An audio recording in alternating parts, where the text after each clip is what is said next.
This game is anything but your typical extraction shooter. It's called Active Matter, and it injects crazy paranormal monsters, gravitational inversion, portals that'll transfer you to floating buildings hundreds of feet in the air. It creates this crazy, creepy, and tactical extraction FPS with mechanics that I just haven't seen in any game before. Today I'm going to be showing you the crazy world of Active Matter and all the wild things that make this game so unique. Also, I'd like to give a big thank you to the developers for sponsoring today's video and giving me access to the game. Make sure you use my link in the description to grab the game for yourself.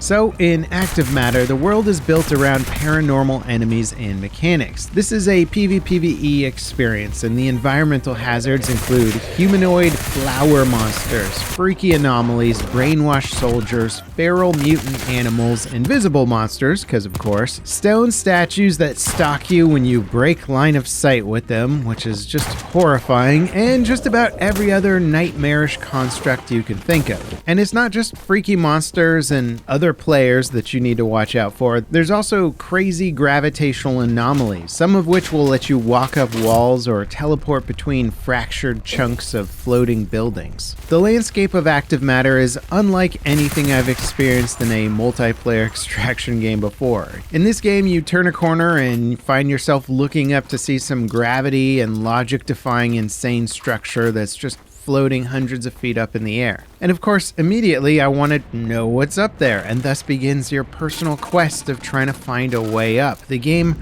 beckons you to explore just as much as it lures you into these death situations. It's kind of a perfect concept, and there's just something novel and insane about ascending a huge chunk of farmland that's been flung up into the air with gravity distortions, so walking around it, the vertical surfaces become horizontal. And looking back down at where I had come from, and I had the thought that I don't think I've ever experienced this in a game before. It's certainly disorienting at first, but once you get used to it, you can see why Active Matter put so much effort into these cool systems. I found a gravity distortion on the side of a massive storage tank, and I used it to get to the top instead of having to wrap my way up its switchback staircase. Not only did it save me a ton of time, but it limited my exposure to other things that might be aiming at me or trying to kill me, and it made me feel like a badass in the process. These anomalies really increase the movement strategy of the game and can let you out-strategy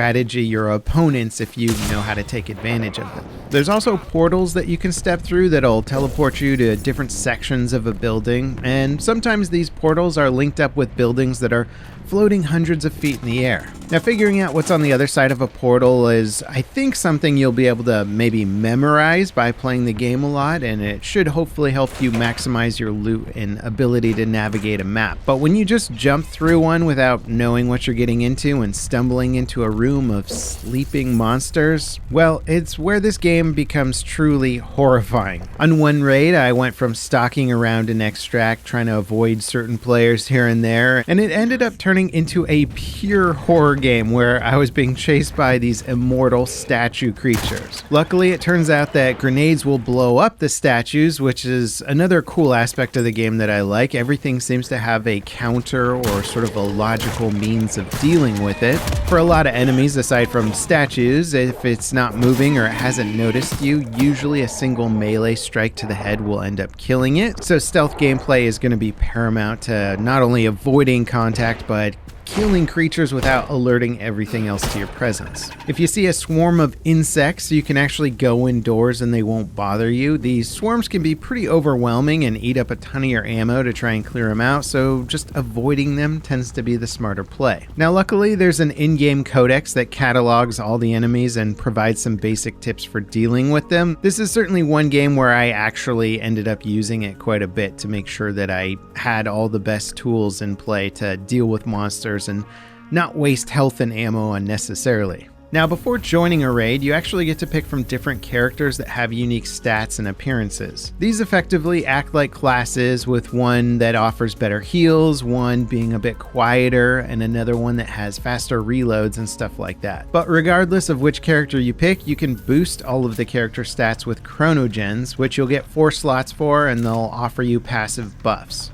Initially, I picked the Outlaw character because he gets plus 5% movement speed and minus 5% movement noise, so he's just a bit stealthier and faster, which felt extremely useful. There are a lot of characters to choose from though, and depending on what kind of situation you're dropping into, you might want to pick somebody who can, I don't know, equip more armor plates. You'll also want to consider your mission objectives. All raids have dynamic missions like looting certain items or killing certain enemies with specific guns or placing a scanner and taking photos at certain locations. So depending on the mission, you'll of course want to consider what character you're bringing and what gear. Now, I'm not going to lie to you, Active Matter is a hard game. It is certainly part of the appeal. There's very little help from the HUD. Friendlies and enemies aren't marked for you. The weapons are pretty realistic and punishing, and there's a lot to learn about the environment and enemies that you're going to run into. But learning in a game like this means that you're going to die quite a bit. Luckily, this game has tools to help alleviate that gear loss from your failed raids. The Replicator lets you craft weapons and gear as you unlock blueprints from said items via your monolith level progression. These blueprints can be upgraded to the point that you can indefinitely craft new items without any cost to you other than the time it takes to actually craft them. There's also randomly rolled rental characters that can enter raids to avoid risking any of your personal inventory. On top of that, Active Matter also features 2 additional modes that you can play. There's PvE only raids that remove players from the experience so you can just focus on surviving the environment, which honestly is pretty challenging in itself. And the game does a really good job of making the world feel alive. Even without other players on a map, there's a lot of infighting between soldier NPCs and the monsters in the world. So if you hear gunfire off in the distance, it doesn't even necessarily mean it's another player.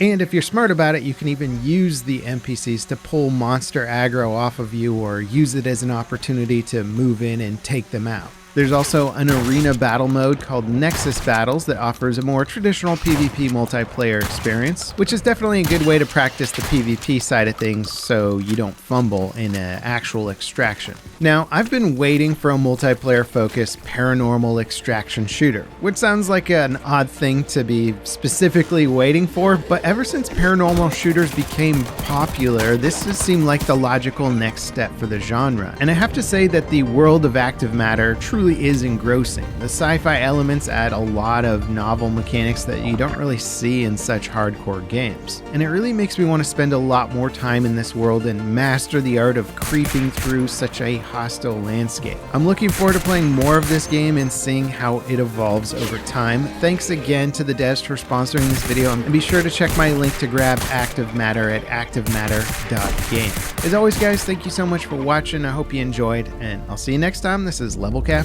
signing off.